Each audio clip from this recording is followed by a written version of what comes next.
It's the sick show. It's the sick show. It's the sick show. Pretty simple. So just pull that over to you. Okay. And it's got to be somewhere here. Okay. You know what I mean? Is that good? Yeah, I mean, Okay. you can push it down, pull it in, whatever.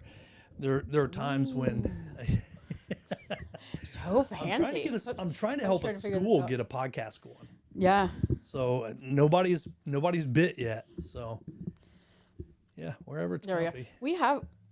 Oh, these are. I may have to end up getting new arms. These are cheap arms with expensive mics. Yeah. That sometimes that happens. Oh. So push it up a little bit. There we go. I'll just let it.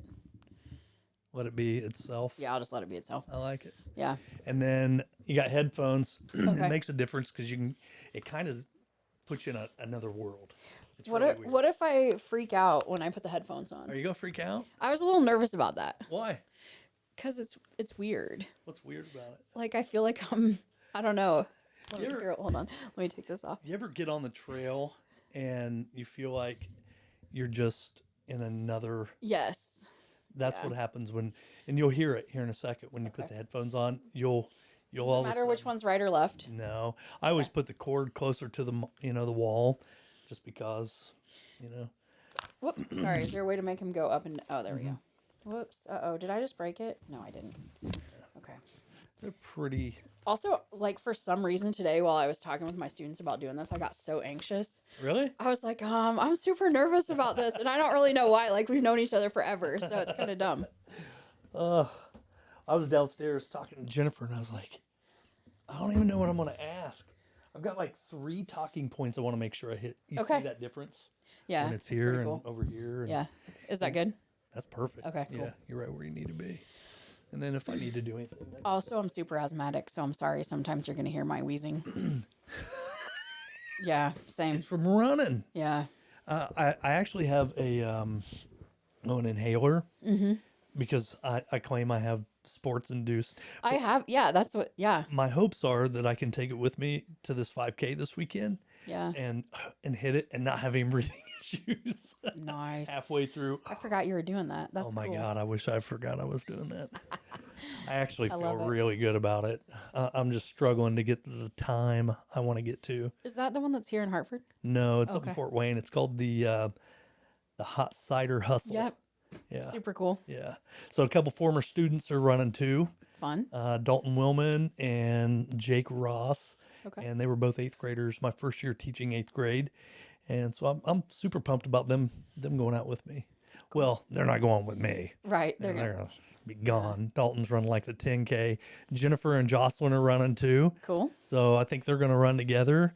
Jocelyn may end up running with me. I'm not sure what she's doing. Her and I are pretty close on our time, Yeah. on our pace. So I was hoping to get a 33-minute. I don't think it's going to happen. Yeah. I think I'll die. Yeah. Yeah.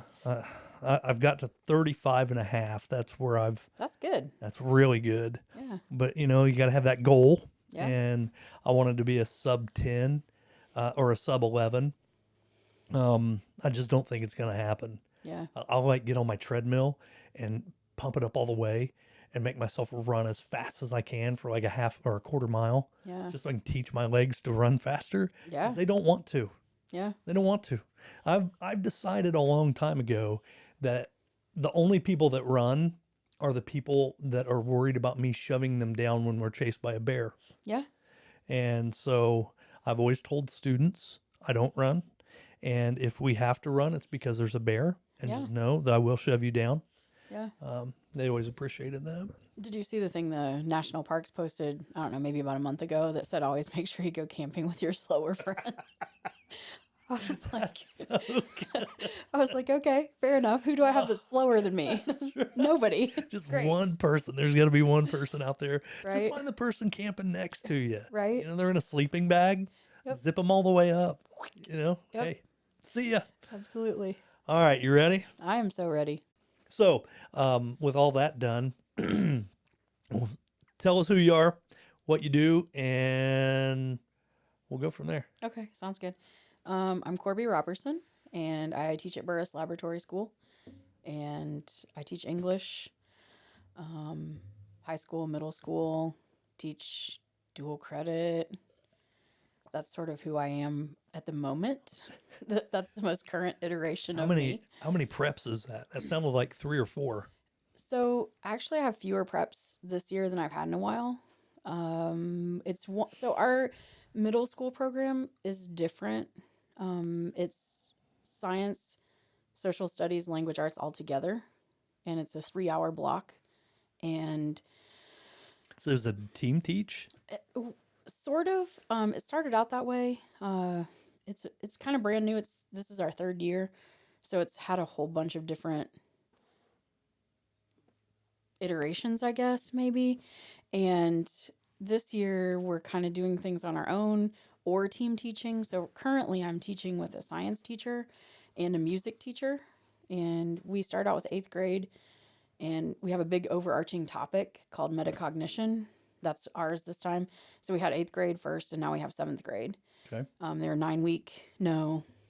5-week units. And so, like, today I had all the kids, my 20 kids in my room the whole time. On like Wednesdays, we trade. So they'll be in my room for a little bit. Then they'll go to the science teacher's room. Then they'll go to the music teacher's room. But we're really free and open to like do whatever we want during those. We call them switch days because we were like, we don't know what else to call them. Right. So like last week, I taught about essay writing and about like body paragraphs, how to make an academic essay body paragraph with like a topic sentence and like Gotcha. all that kind of, Yeah, all I that like it. stuff, all that writing stuff. And then the science teacher taught about right and left brain, and then how that works and like which one drives you depending on which one, you most use. And then our music teacher is actually brand new. This is her first year. She's fabulous. And she has like such varied interests. So like last week she taught about DB Cooper, That's interesting. and I like it. she had the kids pick like who they think he might be now, because they never caught him. Right. So a lot of people have theories about who he is in culture now. Did anybody say dead? Well, Oh, interesting. no. Because that would have probably been my answer in 8th grade. I'd have been like doing the math. Yeah. I've been like, well, DB Cooper's dead. Whoever Yeah. he was. He's Yeah. So they picked, because the theme is metacognition. She was like, you have to pick which of these people you think he might have been, and you have to prove it. And then this week she's teaching about the wreck of the Edmund Fitzgerald, oh my gosh. because we're reading a book that's set in Michigan, and so like Lake Superior, and Yeah, that's really cool. yeah, so lots of cool. She taught the kids how to like. I'm kind of like in awe of her because it's her first year and she's like just doing so like classic. Like she's amazing. So she taught the kids like car maintenance because she works in an auto shop. So they like they we had like all these faculty cars. They checked the oil, the coolant, the tire pressure, the tire tread depth, found the spare tire, made sure the spare tire was in good shape, checked the date of the tires to make sure nobody's like the rubber on the tires wasn't getting like sketchy, or it was amazing. It was so cool. Really cool. So Where is she coming from? So this is her first year teaching, not she first went to year Ball. at school. Yeah, so she went to Ball State. Wow. She was a student teacher at our school last year, and then now she's here this year. So She feels comfortable. Yeah. She was there last year. Yeah. That's such a big difference when Yeah. when you come in and you're already comfortable in the setting and with the people, and kind of have that idea. It's almost like being a second year teacher. Yeah. Yeah. Yeah. That's awesome. So super cool. Yeah. So how many students does Burris have now, high school wise? I think high school. Do you know? The whole school has like about 800, I think. Okay. So there's about 50 to 60 per class. Okay. So it hasn't grown like I thought it had. Mm-mm. No. Not really. Do they include the, is it Indiana? The Indiana Academy. So we're in the same building, 2 separate schools. Okay. But I also teach there, one class. Okay. So when we were trying to get together, that was why it was so difficult, because I actually have an overload at Burris, so I don't have a prep, and then I have an academy class, so I have like a double overload. So That's fun. yeah, You get paid for that. I do. Okay. Yeah, but Holy crap. I'm like, oh man, this is. Fortunately, I've taught all the classes before, so it's not like my first time teaching any of them. So How long have you been teaching? So teaching in a public school, this is my 13th year. But I tell the kids all the time that I have literally been working with students since my junior year of high school because I worked in the children's section at the library during high school, my junior and senior I year. remember that. And then I coached middle school swimming while I was in college. Yep. I was an L-Ed major in college. And then I taught school, and then I was a youth pastor. And then, like, there was a small piece where I was teaching college students as a grad assistant. But then I went right back to middle school and then high school. And then when I worked at Apple, I did, because I I worked at forgot Apple. you worked Oh, at Apple. I'm sorry. I worked at the fruit stand. I'm not supposed to is say I that- worked at Apple. I Oh. worked at the fruit stand is what we Is call that it. what it? Okay. Yeah. I like it. So if you ever hear somebody say they worked at the fruit stand, they're probably an Apple employee. That's okay. Yeah, it's a whole thing. on Because my- when you work there, you can't say you work there. And you're not allowed to wear your shirt anywhere out in public because they're like, it's The just whole a whole, culture. yeah. But I did all the camps, like they do summer camp. Mm-hmm. So I helped with all of those. And then I also helped with all the field trips and stuff. So like since we graduated in 92, since 1990, I've been working in some capacity with Wow. kids. So, Graduated from Ball State. yep, Ball State with my bachelor's degree. Yep. Okay. And that's an L-Ed. Yes.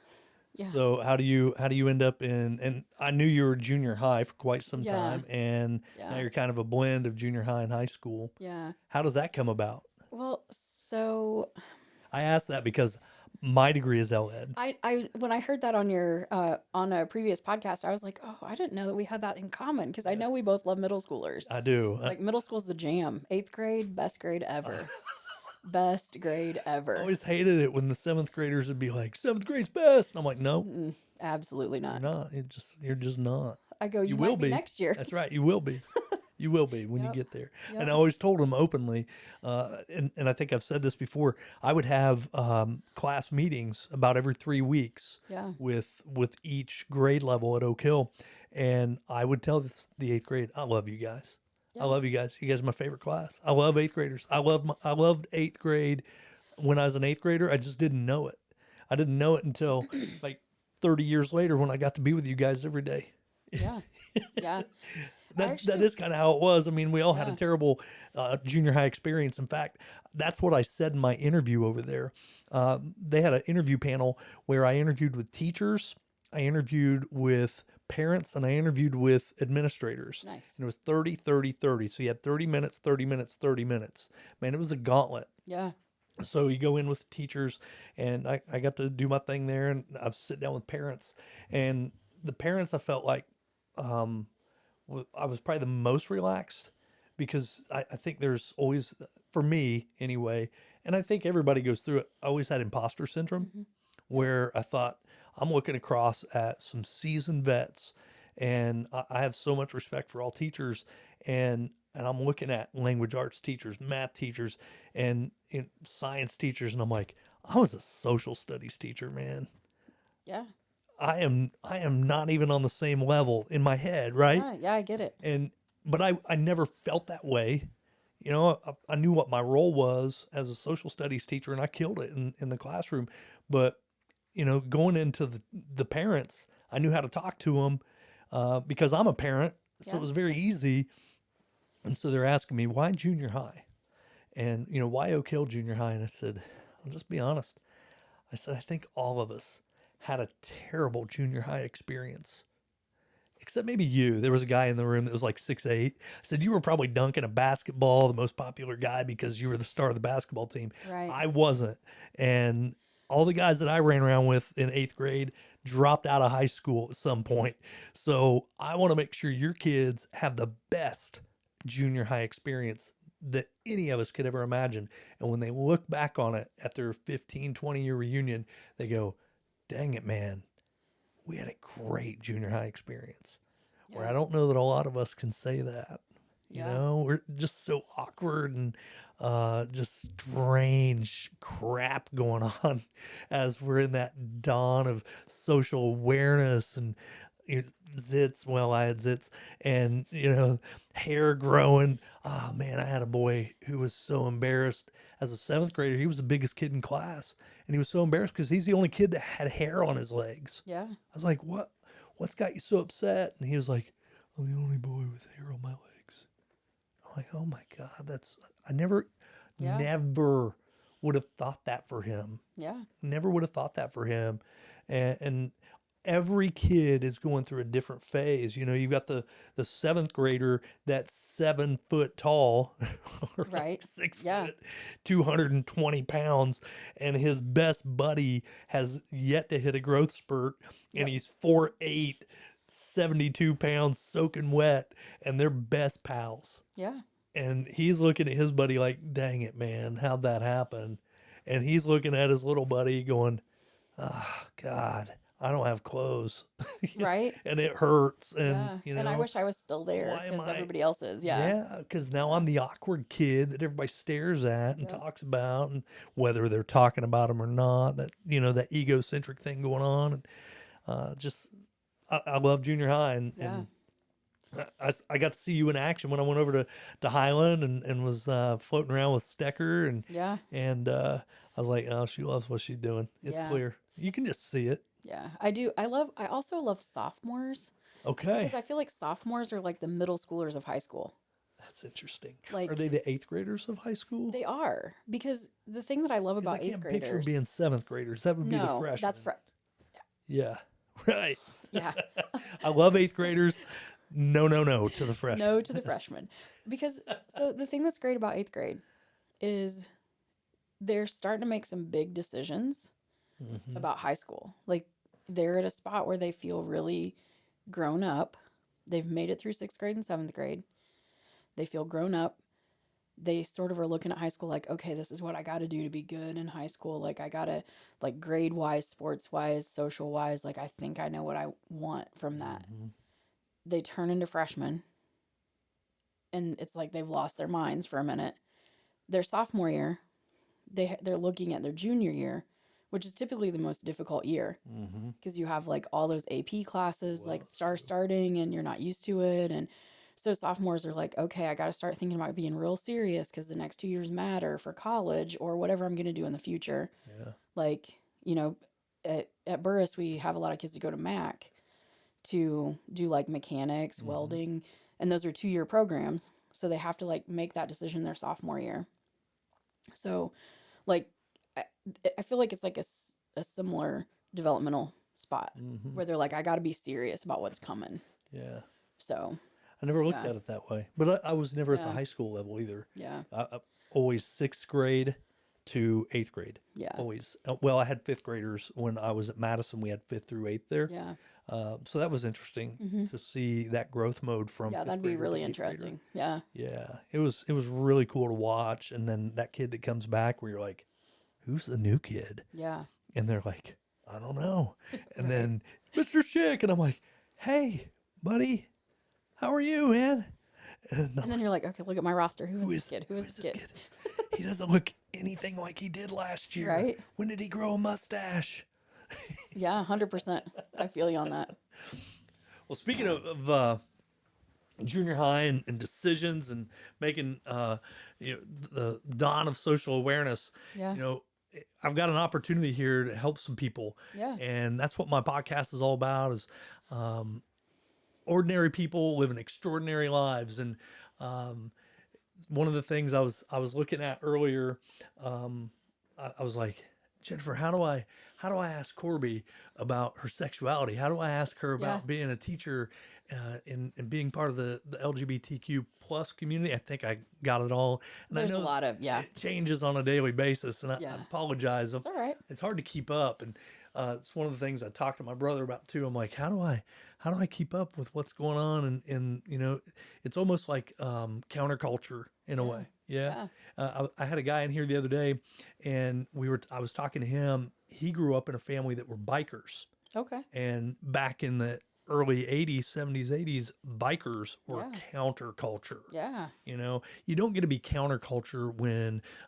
Sons of Anarchy is one of the most popular TV shows on anymore. Yeah. You're no longer counterculture when doctors and lawyers Yeah. are bikers, but counterculture still does exist in the gay and lesbian community, and it has yeah, forever. and there are doctors and lawyers and people walking right down the street next to you that you have no idea what's going on with them. And it's not something where, you know, here's what's interesting, and I'm going to put it out there this way. I don't, Jennifer and I are married, but we don't talk about our sexuality. Yeah. You know what I mean? Yeah. And I almost wondered if it's because it's the default. Yeah. I don't know how else to put it. Yeah. Does that make sense? Yeah, I would argue that you're 100% right because I mean if you like a lot of studies have been done about like if you ask somebody to visualize a person, they're going to visualize somebody like themselves or like the majority. Mm-hmm. And so I think like when you're thinking about LGBTQ plus people or the queer community, like you're thinking about people who constantly have to self-identify, which hopefully that'll go away. Yeah. Like, I mean, my hope is that people never have to come out. Yeah. Like, we'll get to a point where people just exist and they don't have to tell everybody, I like, think hey, that's this is who I interesting. am. Yeah. Yeah. And that's maybe the part of me that it's like, why are we so insistent Yeah. on making that public? Yeah. Not because I want someone to Yeah. live in the closet. You know, my brother Yeah. came out in 2004, I think it was. No, it was before that. We were 28, so 2002. Okay. And I remember him coming out to me, and I'll let Joe tell his story when he comes here. But I remember how that was, and you know, one of my thoughts was when I was prepping for today. How does that? Has that changed? Has that changed for this next generation? Because I'm almost thinking of it as generational. There's the pioneers. Yeah. You know, oh gosh, I can't. Jocelyn's going to be so mad at me because she did a study on oh gosh, man. Stonewall? Stonewall. Okay, That's yeah, it. I was yeah. like, there's a wall and there's There's a tavern and they had some it's people like Harvey and they Milk threw a or brick. something. Yeah. Yeah. He fits in somewhere. Somewhere. Harvey Milk, first gay mayor in San Francisco, I believe. Makes sense to me. I could be wrong. I'm connecting dots. But is that your? I want to ask your out story. Yeah. Is that all right? Yeah, 100%. Because my concern is that if I don't ask, Yeah. then it's gonna be Schick was afraid to ask, and it's not a fear of asking. It's Yeah. how the hell do you ask that question? Yeah. You know what I mean? Just like that. Just go, hey, tell me your coming out Tell me story. your out story. So here's the thing that I want to say first is I would love it if we could get to a point where people didn't have to come out about anything. Same. Like, it would be great. What's the? But I feel like because teachers still ask their students, who's your boyfriend? It's the Like, default. first off, it's not your business because you're Right. their teacher. Right. Second off, who are you dating? Right. Just change it. Yeah. Who are you dating? Yeah. If you're a teacher that you have that relationship with your student and you're talking about it, like probably if you are that teacher, you're not going to have to ask because they're going to tell you. Yeah. But like all of those defaults, like, I mean, I think the big sort of, it's not new, obviously, but sort of the newest hurdle to tackle is gender identification and gender expression and stuff like that. Because I feel like we're at a point where a lot of times people will assume a broad band of sexualities, but there's still everything is male and female. Mm-hmm. Like our Washington, D.C. paperwork, we just filled it out. I just filled mine out. And I identify as female, but I also use they, them pronouns sometimes. So I don't really think about that a lot, but I'm open to whatever, really. Yeah.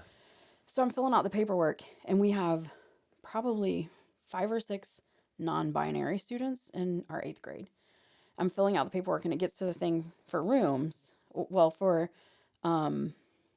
it asks what gender, and the only choices are male and female. Mm-hmm. And the reason being is it says TSA requires that you put on their paperwork whatever is on your identification.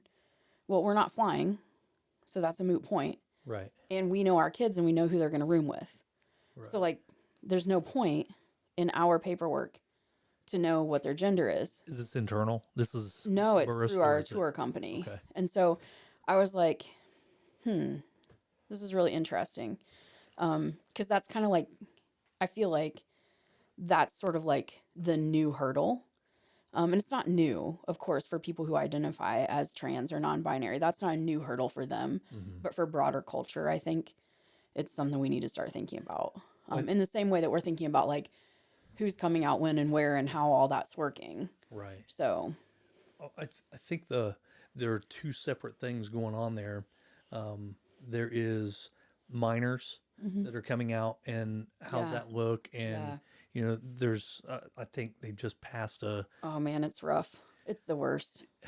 There's part of it where I was always conflicted Yeah. because if I have a student that's demanding or just asking, not maybe Yeah. not necessarily demanding, that they be called by a name that doesn't fit their birth gender, Yeah. I didn't have an issue with that Yeah. because how many nicknames Yeah. 100%. we throw around and without asking a question. Hey, there's Smithy or Yeah. Smitty or hey, Jonesy or, hey, they're Rock, Yeah. whatever. We don't even question it. Yeah. Hey, Shicky, Yeah. Razor, whatever. Yeah. Not even a question. But if it has to do with what someone else is Yep. telling us, I never had an issue with it. Yeah. But the issue I did have was not informing parents. Yeah. And I think that was addressed there. That Yeah. we're talking about minors, and even as what is it, el loco parentis, we're acting in Yeah. in substitution as a parent, as educators. It's still not my kid, and I think though the problem with that is, and I totally understand what you're saying as far as that goes. But I think the problem with that is if the student felt comfortable telling their parent, they would. Like, I think the new law, I think, is putting students in grave danger of having suicidal thoughts because the highest percentage of children who commit True. suicide are trans students. Yep. Trans children at like I don't know, it's like a 9% higher or 9 times higher rate than any other group of kids. And so having one trusted adult that they can be completely open with actually decreases the suicide rate by like 4 times or something. I mean, it's like, which is where the yeah. conflict is for me. Yeah, I get Because that. Yeah. it's like, Yeah. man, we got to get. I got to make sure I'm respecting the adults in their lives Yeah. that are their first teacher. Yeah. And why. I know there were things I didn't want to tell my parents. I didn't want to tell my parents Yeah. I've got my ear pierced. Yeah. Right? Yeah. Because I was afraid my dad was going to kill me. Yeah. And he didn't. Yeah. Clearly I'm here. My ear's still pierced. Yeah. Every once in a while, I'll find an earring, clean it up, and put it in there. That's awesome. Yeah. I never told Jennifer when I'd find earrings at school and I'd clean them up and put them in my ear. And she'd be like, she's going to hear this and go, we're going to be in the car. And it's going to be, I knew you did. Right? Because nothing escapes. Nothing escapes our wives. They notice man, everything. I was just a big notice junior high everything. kid loaded into a Yep. 50-year-old body. I just said that at school today. I just said that because somebody made a joke. And I was like, oh, one of my kids said, I think we're supposed to read up to page 69 today. And I was like, I go, huh, huh. That's exactly what I did. I was like, huh, huh. So then I had to tell him about when I was in Karen Cope's chemistry class. And the person in front of me, who I'm not going to say who it was, but he sat in front of me. And that was when everybody would, like, somebody would say something that everybody goes, 69. Do you remember that? Oh, yeah. So the person in front of me did that. And Mrs. Cope thought it was me. Oh, God. And she was like, Corby. And I was like, it wasn't me. And she's like, you can stay after class. And I was like, it wasn't me. It was this kid. So, yeah. It may have been me. If it was me, It wasn't. you can tell me. 'Cause It wasn't. I thought she hated me. I Yeah, thought it for wasn't sure. you. Okay. It wasn't you. It was fine. It easily could have been. Yeah, it was hilarious. I know I was a scholar, but Yeah. So I think the thing about, to go back to what we were talking about, I think the thing about it that I think is really important is that I think I feel like for me, my students deserve a space to to figure out who they are without me reporting back to their parent all the time. Because I wish I would have had a space like that Yeah. in a lot of ways when I was in middle school, because there's a lot that happened to me and that I did in middle school that I think wouldn't have had I had a space to kind of figure myself out in a different way. And I think too, the difference between being afraid to tell your dad about your ear piercing Sure. is that isn't, and I'm not minimizing that because I know the terror of trying No. to tell your parents something like that too. Like when I first got my nose pierced, Oh, I was out of high school. yeah. I'm like in college and I got my nose pierced and my mom freaked out. So I get that. But I think the difference is like it's it's an intrinsic piece of who you are. Sure. And there are kids who are abused every day by their parents Yeah. because of their gender identification or sexuality. And I think that that's a place where I want to make sure that I am protecting that child and giving them that space and keeping them alive. How active are your counselors? Very. Yeah. Good. Yeah, they're very good. Good. Do they take that out of your guys' hands? And So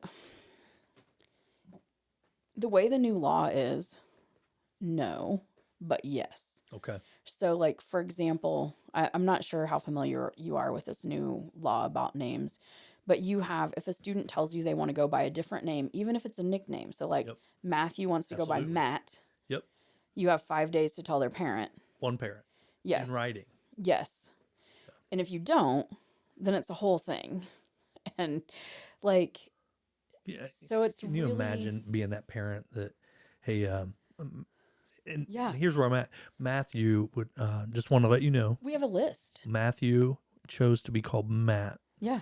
So So I have a kid who, I have a kid who goes by a shortened version of his last name. Called him that. I've had him in class for 2 years now. Called him that the whole time. I had to email his mom and be like, could you like make it so I can call your kid what I call your kid? So does it require permission? Yeah. It does. Yeah. I'm gonna read it. All right, because I pulled it up because Yeah. I wanted to talk about it. Yeah. And Yeah. According to Ball State Legal, we have to have the parent tell us what they want their child. We had to have, so like my goddaughter, for example, I'll talk about her. Her name is Isabella. She goes by Izzy. Ever since she was born, I've called her Iz. yeah, Her mom is our principal. Her mom had to put in the paperwork, according to Ball State Legal, that I could call her Iz because that's what I've called her. So, like, yeah. I'm gonna read it. Yeah, So, go ahead. Go ahead. So this is from Fox 59, and this is the Indiana governor signs a bill regarding gender identity in schools, and the ACLU shares their concerns. And this was on May 4th. So this was right at the end of the school year, Yep. which is why it would have escaped my mind because I knew I was on the way out, and Yeah. I was probably praising God at that point as a principal. Holy crap! Yeah. Uh, I mean, like logistically, it's a shit show. it really is. There's no other way to describe it. I'm just going to read it. I think it'd be easier than trying to paraphrase it. The ACLU is expressing concerns over a bill signed into law Thursday by Indiana Governor Eric Holcomb, which says would out transgender students, true, and ban conversations about LGBTQ families in schools. So House Bill 1608, dubbed the Education Matters Bill, requires that no educator or third party may teach human sexuality to any Hoosiers in pre-kindergarten through third grade. And we'll touch on that in a minute too, because I want to ask you about that as well, because I've very similar conflicting thoughts there. The more contentious part of the bill involves student pronouns and whether schools are required to inform parents of a student's change in pronouns. So it requires a school to notify in writing at least one parent of a student if the student is an unemancipated minor of a request made by the student to change the student's name or pronoun, title, or words to identify the student. The supporters say it's intended to make sure parents are in charge of discussions on sensitive topics with their children. I support that. Yeah. I do. But what I think is we're in agreement here is that student that does not have support at home, and whether it's one or 100 out of 100, one is enough Yeah.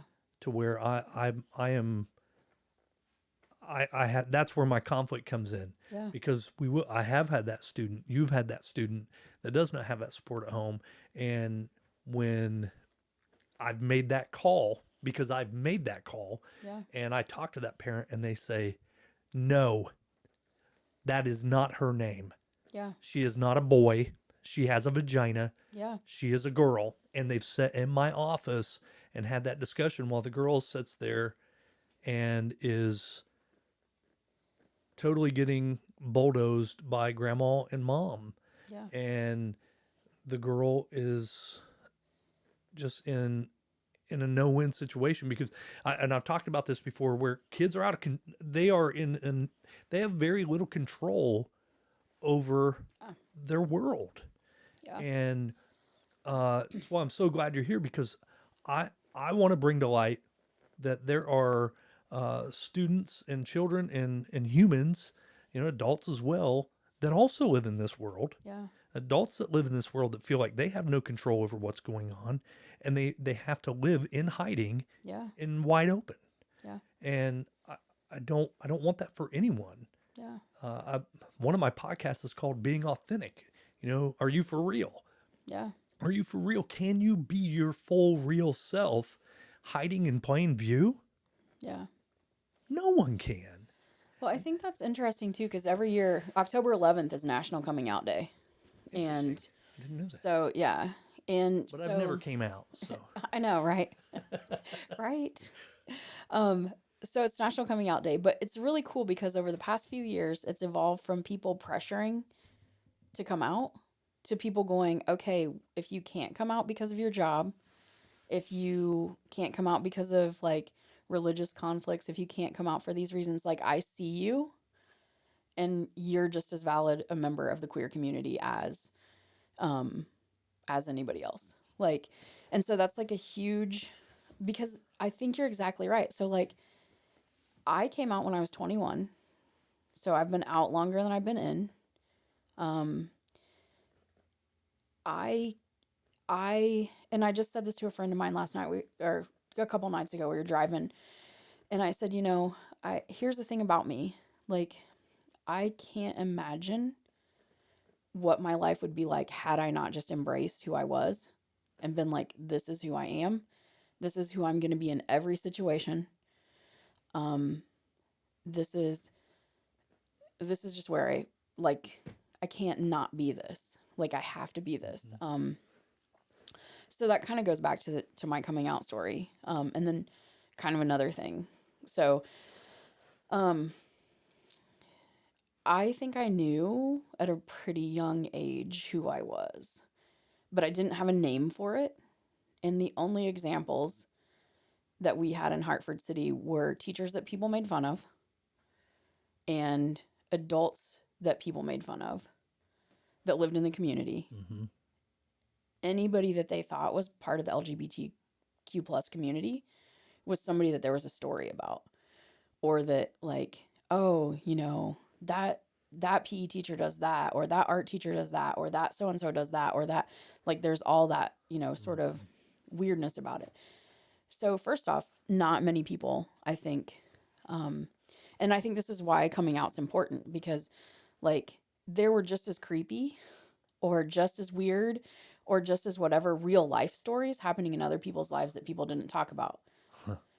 But the teachers you're going to talk about are the ones that you assume are queer Mm-hmm. or part of the LGBTQ plus community. Like, even if you have to make up a story, you're going to make it up about them. And so it paints in a really bad light. So like you have no examples growing up, like to look up to. Like everybody, like representation is really important. Mm-hmm. Seeing yourself in somebody else is really important. And so I think I knew, but I didn't want to be like those people. And I think there was already enough weird about me. Like I'm just an odd person. I mean, you've known me for a long time. I'm just kind of strange.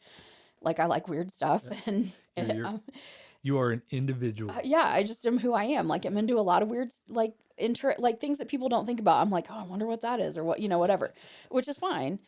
But I didn't want one more weird thing. Sure. And so I really wanted to be normal like everybody else. So when I was in middle school, I had a boyfriend. It was a horrible situation. I don't talk about that a lot. He was a horrible person. Um, he probably still is a horrible person. I don't know. But I did it because I wanted to be like everybody else. Everybody else had opposite sex significant other, or they were by themselves, whatever. Right. But that was what I thought. So cool. So then I'm like, after that whole situation, like I'm like, okay, I think I know who I am. And of course, when you're in high school, you have crushes on people, whatever. Sure. And I had crushes on some of the girls in our class, whatever. I didn't ever do anything. I didn't ever talk about it, but I was like, oh, what, like kind of, how like you're a freshman, sophomore, you're kind of starting to notice people. And so. Well, listen, the boys had crushes on, so straight boys had crushes on Right. girls too in our class. Right. And we never talked about it. Right. Yeah, Right. Exactly. So that's what, like, So it's it's not like the that same. much different. Yeah, it's not. And So I'm sure there then- were boys in our class that had crushes on boys in our Yes, class and never talked said about it. Yeah. So then I start dating James, as we all know, because he and I were together for a very long time. It was great. He was awesome, whatever. We broke up, and then I was like, okay, I don't think like I'm ever going to feel about another guy like I felt about him. And I was right. Because I finally realized when I was in college, I met this girl. So this is the dumbest story. So I had Chuck Taylors, and I was started college as an art major. So I had decorated my Chuck Taylors with like acrylic paints and stuff. And on one of the toes of one of them, I had painted the Venus mirror, the women's symbol, the circle with the little, yeah. So I'd painted that on there, and she came up to me and she was like, "Hey, I like your shoes." And I was like, "Okay, cool." She's like, I think that there's a club on campus that you might like to come to. And I was like, okay, cool. Cause like, I don't have any friends. I'm a commuter, so I'm like, okay, I go. It is like 14 people. It was called the LBGSA at that point. Now it's Spectrum. It's like a huge club on campus, but it was called the LBGSA, Lesbian, Bisexual, Gay Student Association. Okay. I'm from Hartford City. I have no idea this even exists, right? I'm like, oh my gosh, who are these people? This is the coolest. And so then I'm like, oh, I think maybe this might be who I am. And then I was like, okay, I'm pretty sure this is who I am. So I'm working on the grounds department with my buddy Harvey. He and I still talk about this because it's so funny. So we're taking out the trash. We take it out to Heath Farm because that's where you have to throw it away. And we're standing there throwing bottles because we'd save all the bottles out from the party on the weekends and throw them in the dumpster to break glass because it was fun. Yeah. And so we're breaking glass and we're standing there. And I said, hey, can I tell you something? I go, I've never said this out loud, but can I tell you something? And I go, I think I'm a lesbian. And he was like, well, no shit. And I was like, okay. How long had you known Harvey? We'd worked together for like a summer. That's so interesting. And he was so like affirming. Yeah. To like, and he was just a cool dude. He still is a cool dude. Like, he's just really neat. And so like, we don't talk a lot anymore, but we're friends on Facebook. And so every once in a while, like on my birthday, cause that's when I came out to my parents. Like on my birthday, I'll be like, thanks for helping me come out to my parents or whatever. And it's just good. But he was like, yeah, okay. Like, you're just figuring that out. And I'm like, no, I think I've known for a while, but like, I probably need to tell my parents and, whatever. So then I did. It didn't go great.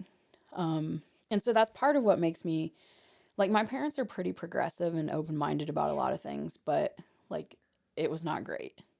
When would have this been? This was like 95? 95, July 22nd, 1995. Yeah. So, my mom and dad both, my mom came around eventually, and she actually was quite the champion for LGBT kids in her classes and stuff, which made me really happy, but getting there was really hard. Getting her there? Getting her there, getting my parents to the place where they were okay. And I attribute that to like, so this is what's so hard for me is my Christian faith is super important to me as well. Mm-hmm. And so I think one of the things about me that's difficult to reconcile a lot is my faith and what a lot of people in the Christian faith say about LGBTQ people versus like me being LGBTQ and also Christian and like watching how that unfolds for some people. Mm-hmm. Um so I think that was the hard part for my parents was because we went to the Methodist church and the Methodist church just now has started trying to Right. figure stuff out. And, and so like that takes me to the second part of the story. So then after that happened, go through college. And then in like 98, 99, I start thinking maybe I don't really want to teach. Maybe I feel like I'm maybe supposed to be a pastor. And so I went to seminary at Anderson University, super conservative seminary. I basically, in all effects, went back into the closet and essentially was like, okay, I renounced that lifestyle. That lifestyle. That's air quotes. I like how you say that all the time, You do. air quotes. You can't see my So, air quotes, right, but they're can't see them, but happening. they're here. So, like, I renounced that lifestyle. And then, I had a really hard time when I first got out of seminary and I was in ministry, like trying to figure out how to be a pastor. Well, I was also like renouncing a whole part of who I am because, I believe when Genesis says we're made in the image of God, and I think that my image of God is who I am. And so it was really hard for me to do that. And I made a lot of mistakes along the way. One of the biggest mistakes I ever made was actually at the expense of somebody in our class. I don't want to say too much about that, but I really made a decision that I wish I never would have made and I could go back and take back, because I feel like I hurt her in a way that I could never repair, theologically. I just made a bad decision to try to save my own like in the closetness. But then like I couldn't sustain that. I couldn't sustain like trading one part of who I am for another part. Yeah, because So I just want to interject. yeah, You've come out once, twice. yeah, Now you're back in, yeah. and so I want to reverse just a little bit. Yeah, sorry, No, I that's got a little okay. rambly there. No, I'm okay with it. Because I kind of I keep little personal post-its in my head. Yeah. So I want to go back. You talked a little bit about junior high and Mm-hmm. starting to have, a realization of I'm not so sure Yeah. that I'm straight and maybe I am a lesbian, but you don't have a name for it at that Yeah. point. Yeah. I mean, I think we'd heard that term before, Yeah. but it wasn't like we had, you know, lots of people. Yeah. And I don't know that many have people in their lives now. That are You know, open and yeah. yeah. I mean, there are people that just live very different lives, and Yeah. I think that's maybe the more difficult part sometimes, is the assumption that everybody has the same Yeah. worldview or has the same experiences that maybe we do, and they don't. Yeah. They haven't experienced. They've never met someone who's part of the LGBT community, and because of that, there's Yeah. fear. Yeah. Well, there's white people that's never met a black person, Yeah. and so there's fear, just that ignorance that comes into play there. Yeah. So, sorry, I'm kind of going off on a tangent too, but No, you're so good. I'm just thinking about you start having this realization, the dawn of awareness Yeah. of who you are, and man, that's 13, 14, Yeah. 7 years of Trying to figure stuff out. Yeah. what is going on with Yeah. Yeah. what is this? Yeah. At what point? I mean, there had to be some point. I would think, and I'm assuming, but I would think at some point in high school where you're like, that's what this is. So actually, for me, that point did not come until that moment of Ball State. Interesting. Like where I went and I was in a room full of other LGBTQ people. I was like, oh yeah, these are my people. Yeah. Like this is where I belong. And I think part of it was because, like, so earlier, before I think you started recording, or maybe you tricked me and you started recording right away like you have done with other You people. know, who knows? I'm just kidding. You said something about shame, and I think one thing, if I could get rid of something in culture, particularly Western American culture, I would get rid of shame, because I Why? think shame doesn't do any good for anybody. Like, because I feel like, particularly LGBTQ kids right now, like, they're still, I mean, it was hard for me to come out in 95. It wasn't anything compared to somebody coming out in the 60s, Yeah. coming out earlier than that. I mean, it was hard. Like, Yeah. I had My God, one, there were laws against it for crying. yeah. I mean, I had one friend, one person that I can remember, that when I told them that I was a lesbian, they were like, okay. That was Meredith. I mean, Meredith and I have been friends forever, Mm-hmm. but one friend that was like, cool, like, whatever. Like, we're just Right. going to roll with it. Let's figure it out. Like, I got you. Like, literally every other person had something to say about it, Mm. like, negative. And so, like, I think that one thing that I would like to bring to the next generation of LGBTQ people is, like, that you don't have to feel any shame. Like, even if somebody tells you that you should be ashamed of who you are, you do not have to be ashamed of who you are. Like, In that sense, I'm on board. yeah. Interesting. I was just talking to my cousin Angie Toby, Mhm. who was adopted, and Yeah.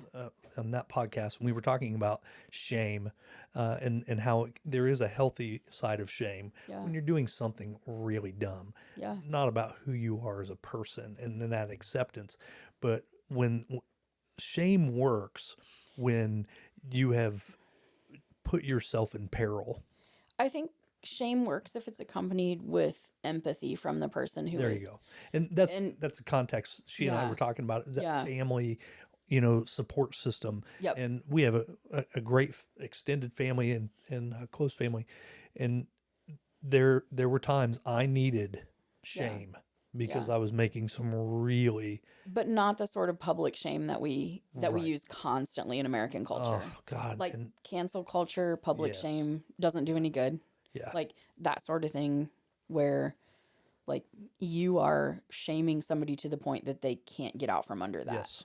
And like you want to leave room for somebody to create a new person of who they are. Like, if you're Yes. going to correct somebody, like, you need to do it in such a way that they have a way to get out and figure out who they should be With instead. support and and Yeah. empathy, Yeah. care, love. Yeah. Yeah, absolutely. Like, I just remember one of the things that happened the summer that I came out was, like, people at church would, like, not like randomly hand me, like, altar, like, the offering envelopes that where they'd written, like, all the scriptures about why you shouldn't be gay, or, like, that is not helpful, because I have sat in this church my whole, I mean, I became a Christian when I was 5.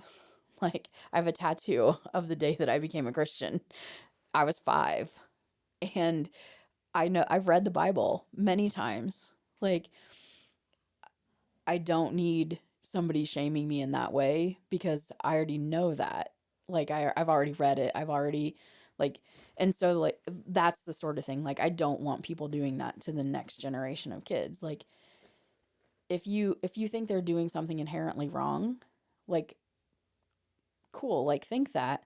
But that also brings me to kind of, like, the second thing that's a huge thing in my life is, and it goes back to what you were talking about, like, a lot of people have never met somebody who's part of the LGBT Hmm. community. I would argue that people have, they just didn't know it. There you go.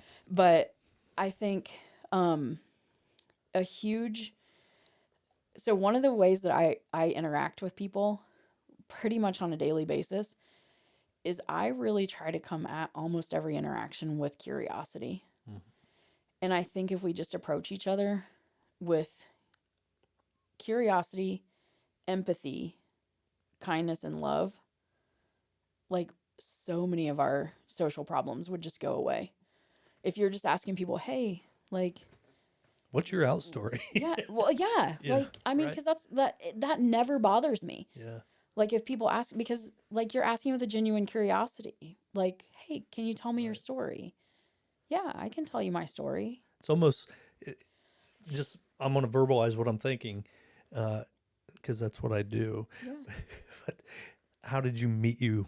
yeah, You know, how did you yeah, meet someone? And you would feel comfortable asking someone, "Hey, how did me and Jennifer meet? yeah, You know, how did you meet yourself?"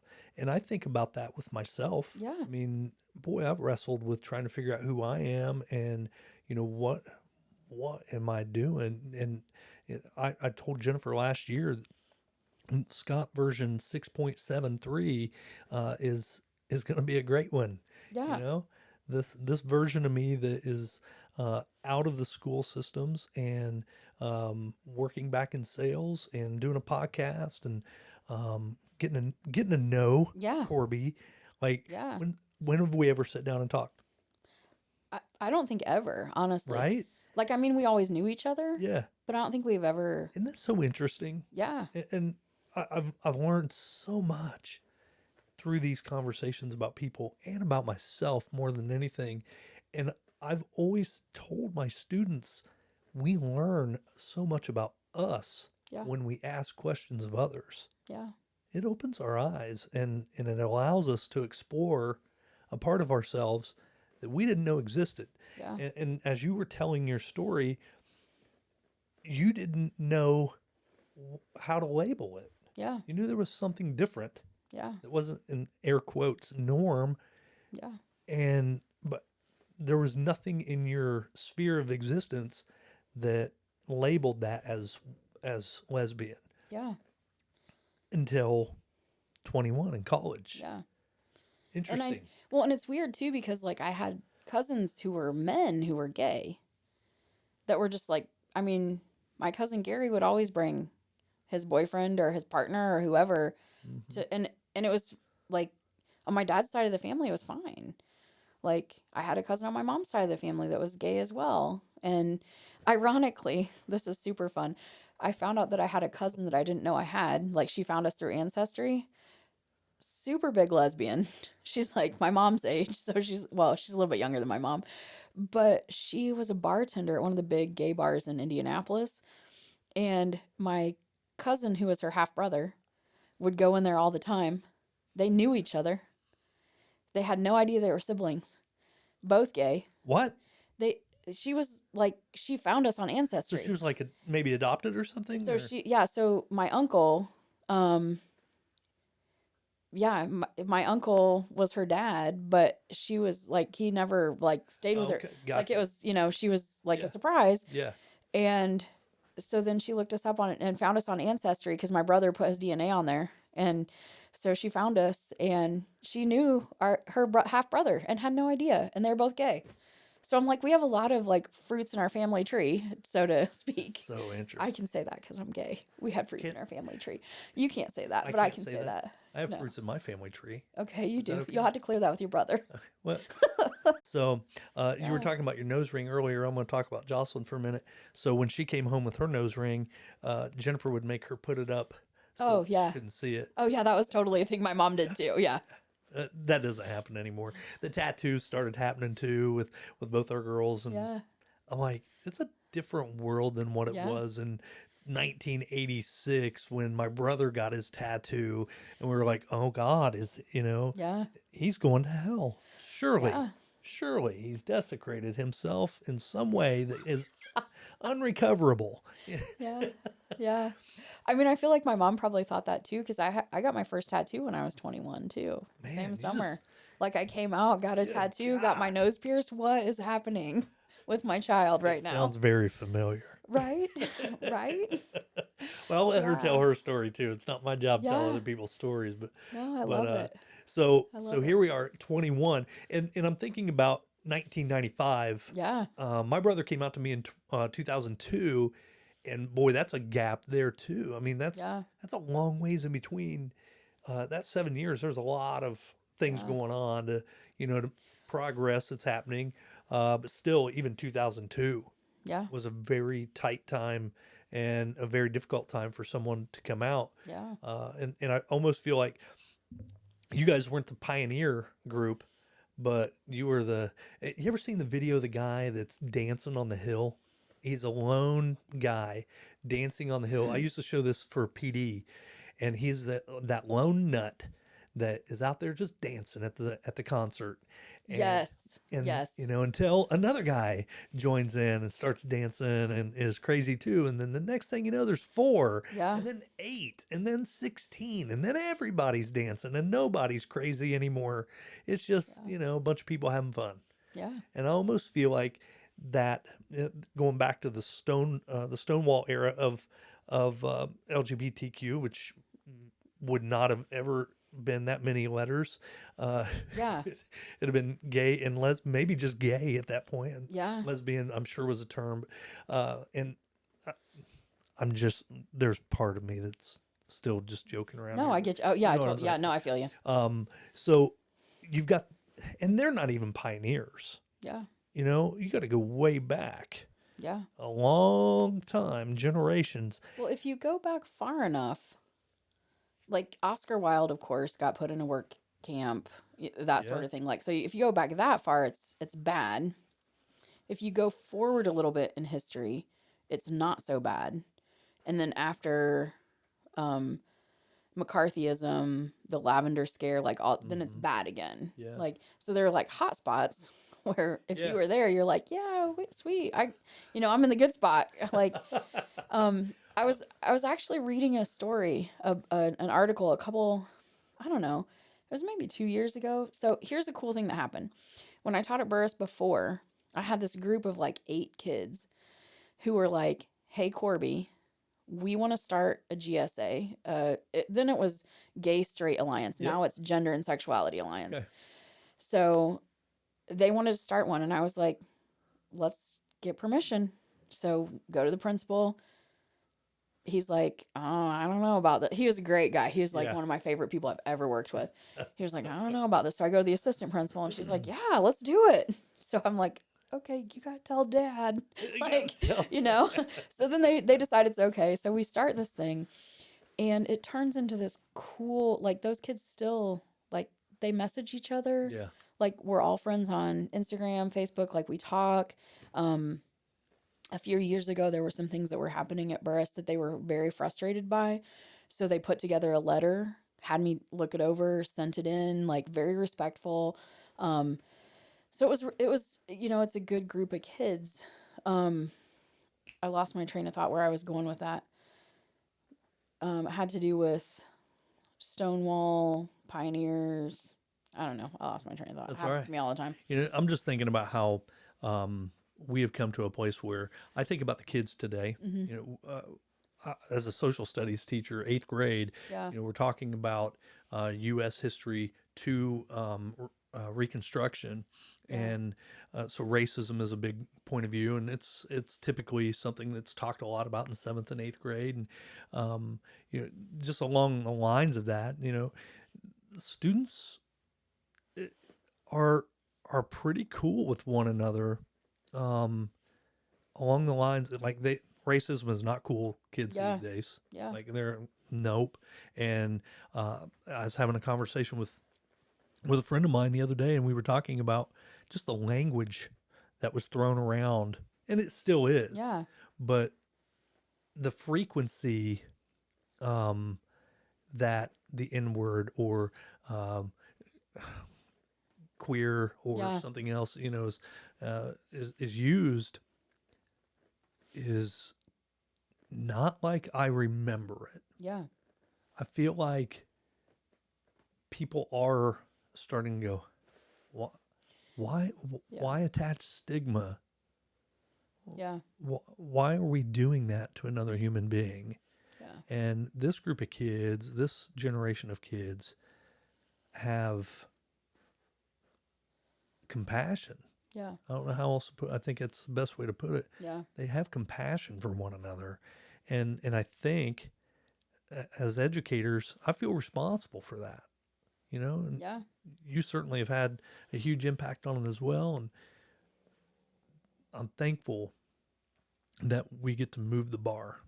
you know, Yeah. that we get to move the bar. And you were talking earlier about your mom and her inability to accept, I Yeah. think is probably where you were going there. And I Yeah. don't want to put words in your mouth. No, yeah, initially, And, absolutely. I'm looking at my mom behind you and I'm thinking about, my brother came out and like I said, I don't want to tell a story, but he would confirm her first words to you. Oh, Joe, it's been really hot.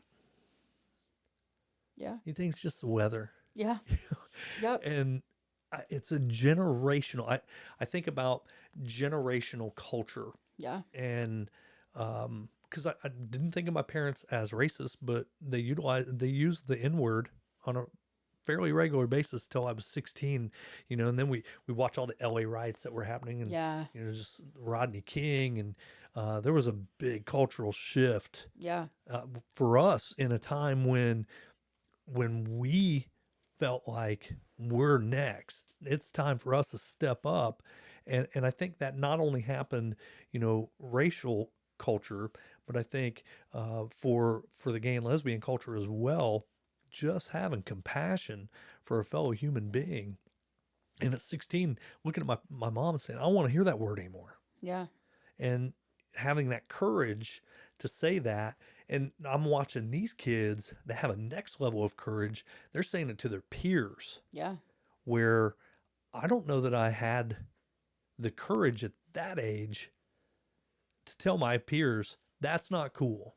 I'm not down with that. Yeah. And that's how I felt. But I was, afraid to be outed Yeah. of the group, or, Yeah. the cool kids. Yeah. And um, I think about my courage now, where I have no problem shutting that shit down. Yeah.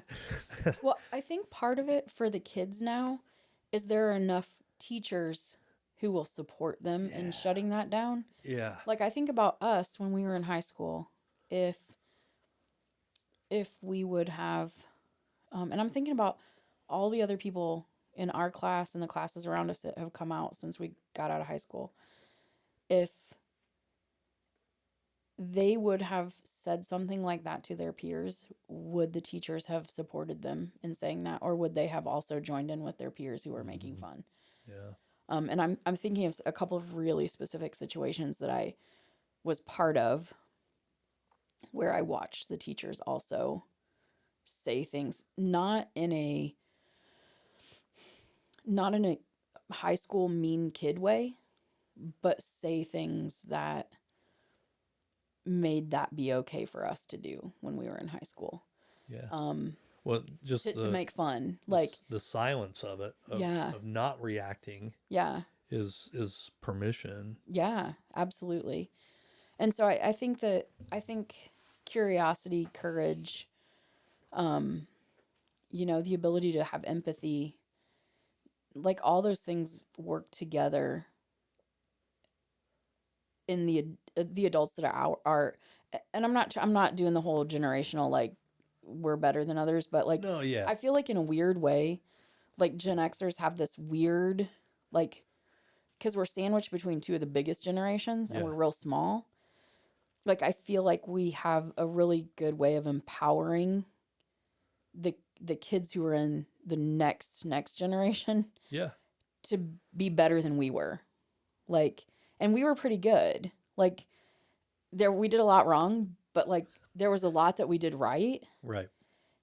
Like you were just saying with the LA riots, like recognizing, oh my gosh, we can't act this way anymore. We've got to figure something out. Right. We got to be better. And then helping instill that in the kids who are like in middle school, high school, those grades now.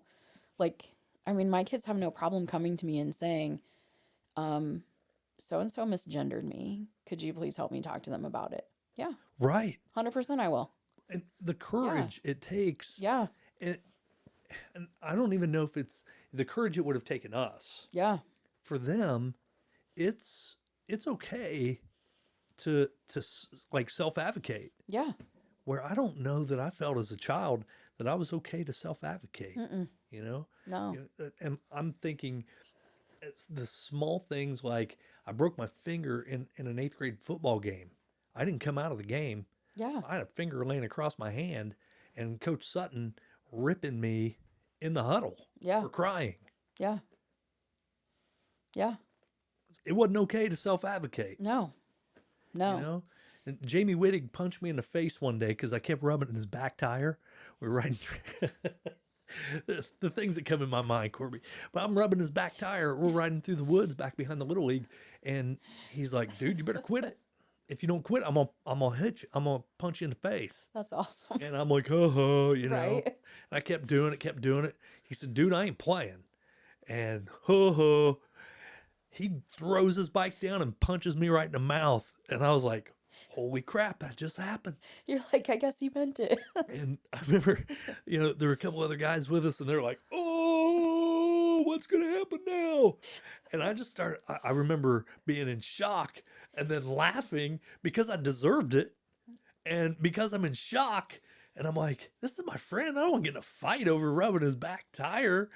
And part of me was like, damn, he hit me in the face. He'll probably do it again. Yeah. So why don't I just laugh this off and we keep being friends? And so when I get home, I've got a black eye and a bloody nose and a bloody lip. And like, he hit me hard, man. That guy could hit like a ton of bricks. And my dad's like, what the hell happened to you? And I'm like, Jamie hit me in the face. He goes, what'd you do about it? So I laughed about it. And he goes, I don't think I'll ever understand you. That was my dad. He was a fighter. He My- was my like, older why didn't brother you hit was a him fighter. back? Right. I'm not Yeah. a fighter. It's not who I am. Yeah. I'm just not looking. I will talk you into a hole, and that's my gig. Yeah. I will laugh at you, or I'll laugh about it and make it feel like it's about you. Like, I didn't like fighting. Wasn't Yeah. what I was good at. Yeah. I was good on a lot of things, but not that.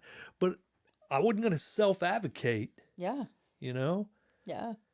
But our kids now, they're comfortable with that. Yeah. And I'm glad about it. I am too. Because there are so many things that our kids protect themselves from that we just let happen to us. Right. And they're like, absolutely not. We've heard enough horror stories. Yeah. And maybe that's part of it too. Is hearing horror stories of, and it came out in the Hal Bowman episode, which I had to Yeah. go re-listen to because I read your post, your edit. Yeah. And I'm like, what the hell did I say? What did I miss? And then I'm like, oh, we just didn't talk about it. Okay, Yeah. okay. No, I you're didn't do good. anything Yeah. wrong. I just didn't talk Nope. about it. It wasn't part of our conversation. But I re-listened to that today, and as I'm listening to it, I was thinking about. I lost my train of thought here a little bit, but where was I at? Our trains are old, man. It's old. This is You lost your train. I lost my train. We're good to go. I feel like You were talking about self-advocacy and hearing horror stories about things. And But yeah, anyway, during Yeah. that episode, it comes up, and if you want to hear more about it, listen to the Chick Show episode with Hal Bubba Teach Like a Rock Star. that's awesome. So the thing I want to say, the reason that I would love to see the statistics that match the studies that he was talking about with boys, because I do think that's a huge problem. I don't want you to think I don't think that's a Yeah. problem, especially Black Oh, and Latina boys, or Oh. Latina boys, because those two groups are so disserved by education right now. It's unreal to me. So I don't want you to hear, but I would also love to see a study that has trans and non-binary kids as a Yeah. group, because I bet they are close to boys, and they're like in the disservice that we're doing to them in education right now. yeah. And I don't want anybody to, I loved how he said, like, I don't want women not to have and Right. girls to have the things they have, but like now we've got to figure out how to also help boys. That's get, where I was you going know, with that. Was Yeah. that we've advocated to the point for girls and women to rise, raise that Yeah. ship, and in doing so, we haven't unfloated someone else's ship. Yeah. But I think what's happened is we have shed a light in that shadow Mhm. of Title IX ship. It's cast a shadow on, man, look at what we did when there's support for them. Yeah. Imagine what we can do when there's support for all. Yeah. And everyone has an advocate Yeah. that is pushing initiatives for them, Yeah. and rightfully so. I want to make sure, and this is where it was eventually going, that my daughters know that it's not okay for them to feel like they just have to be the 50s wife. Yeah.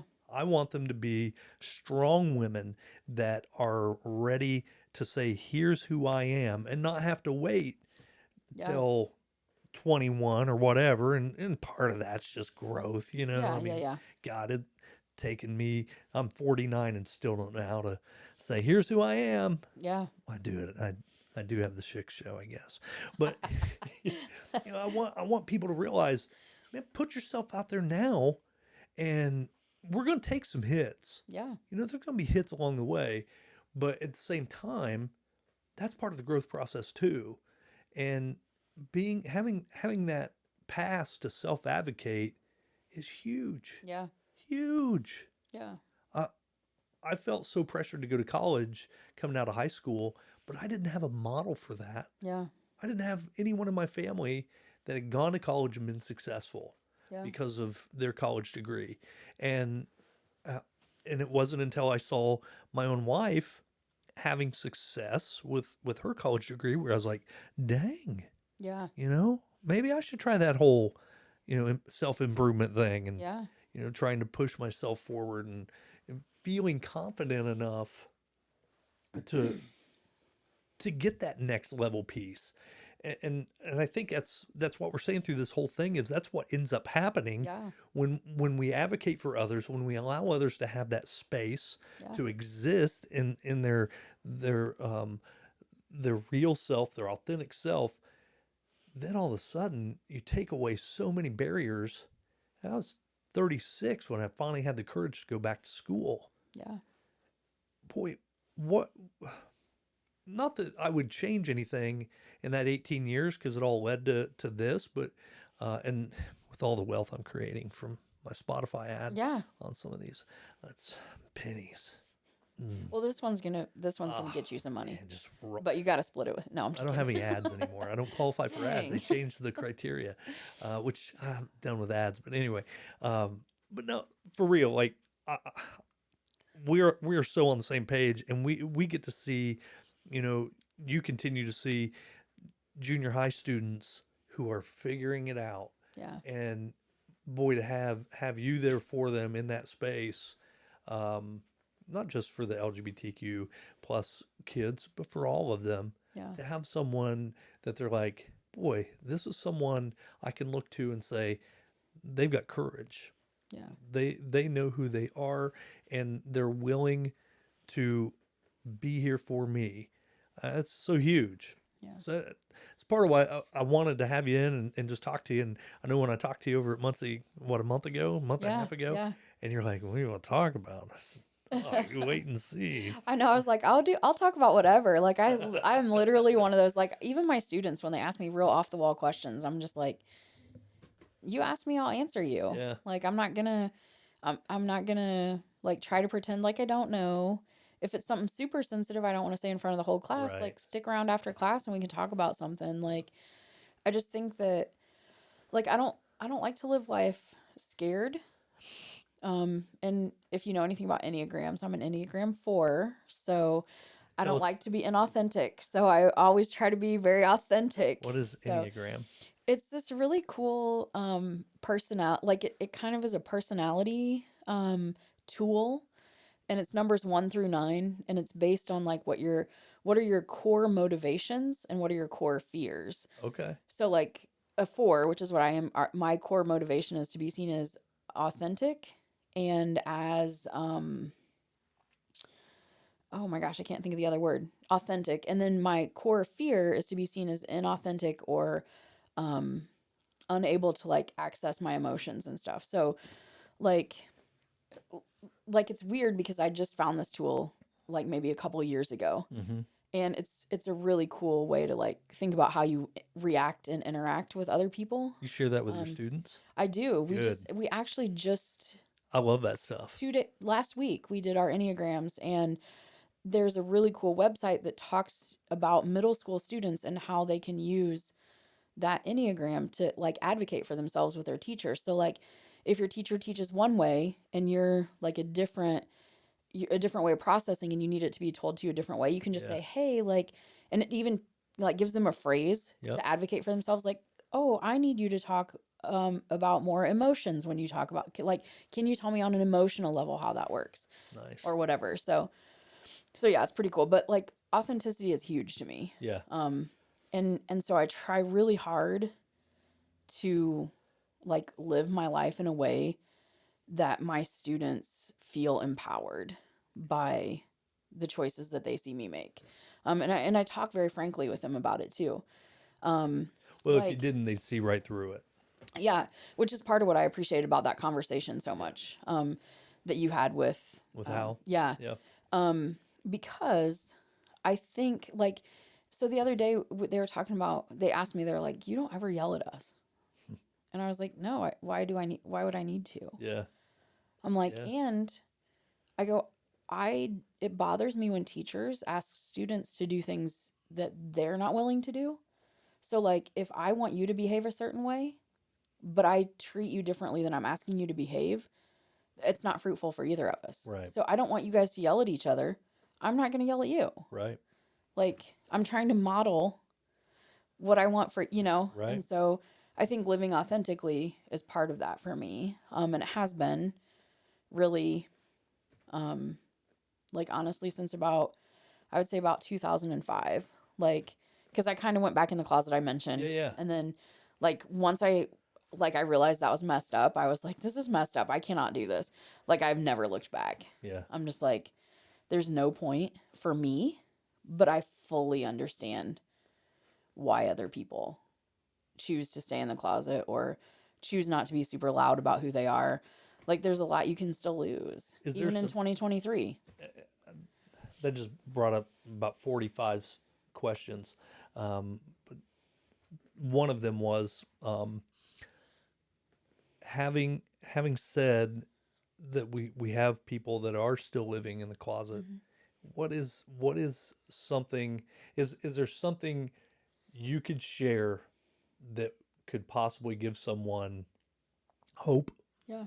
Now, I'm not going to say the courage to out themselves because maybe they want to be in the closet. Yeah. I'm, I've always thought it interesting when we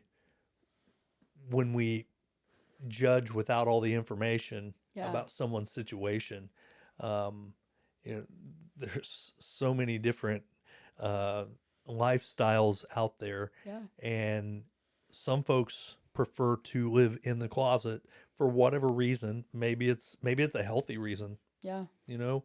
I can't imagine it being one, Yeah. but I've never had to out myself either. So is there some sort of support or hope or something that you're aware of that we could share with someone, even if it's just one person, Corby? Yeah. So I think just knowing, like, so I think there are people who think they're the only one. And I think just knowing that there are other people out there like you, like other people who also for whatever reason have to be in the closet, like there are other people out there that are also doing that. So I mentioned like I have one giant foot in the Christian world and one giant foot in the queer world, and they don't always get along. And so I think especially for a lot of my friends who also are part of both of those, um, that just knowing, because I feel like jobs and faith are a lot of the reason that people don't come out. Mm. So for example, um, I have a few friends that I went to seminary with who are part of the LGBTQ community who have never come out. And they can't because they work in churches Mm-hmm. where they can't. And so, like, a couple of them have very healthy relationships, even that just nobody knows about because that's how they have to live. And so, like, I feel like they know they're not alone because they know, like, here I am, here are some of the other people that we went to seminary with that, Mm-hmm. are out and love them and want to, support them or whatever. But I think for other people, like, just just finding one safe person, like, that isn't going to judge you, that isn't going to, like, report you. I say that in air quotes again, like, to your job or whatever. Um, I think that that's the sense of hope, is that there is a whole community of people who want to love you, who want to support you, who want to see you succeed. Um, I tell my students that all the time, like, you just need one advocate that's there for you no matter what. Um, and I mean, there's a reason why the suicide rate is so high, why the drug abuse rate is so high, the alcoholism rate is so high in the LGBTQ community, because it's hard. Right. Even in 2023, it's hard. Right. Like, there's a lot. People make assumptions. Like, I mean, like, I haven't seen it lately, but you've talked a couple of times in your podcast about the Hartford City Happenings page. Like, a couple of times, not recently, thank goodness, but I've seen people say some really horrible things about LGBTQ people on there. Like, it's a Hartford City Happenings. How is that a happening? It's not a happening. Right. Like, we exist. It's like the old, like, Stonewall chant, like, we're here, we're queer, get used to it. Like, it's been forever. We are still here, we are Right. still queer. Like, it is 2023. Right. Get used to it. It's so frustrating. I've always I've just had the go-to that, and it's an easy go-to. I just don't know how your lifestyle affects my lifestyle. Yeah. My neighbors, Yeah. they live right next door to me. Yeah. Their lifestyle doesn't affect mine. I'm sure Jennifer and I's do, and sitting out in the hot tub, blaring music on the Alexa, and Yeah. having a drink, and we got our patio lights on, and I'm singing or something. I'm sure that affects our neighbors. Yeah. But Well, I think the problem is exactly what we talked about, like, a while ago, that when we don't know things, we make things up. sure, And so instead of approaching a situation with curiosity and saying, oh, like, I mean, like, one of the things, so my wife still lives in Minnesota, and one of the things we do every Sunday is we text each other how church went. Like, people would never know that. yeah, Like, because they would, I mean, people that know us know that, but yeah, like, you would never make that assumption. Or, like, other Christian people that I hang out with would not make that assumption. They would assume whatever they don't know about me because they haven't asked. right, And so I think not just Christian people, I'm kind of throwing them under the bus, right. because we kind of suck sometimes, but Well, it's the default. yeah.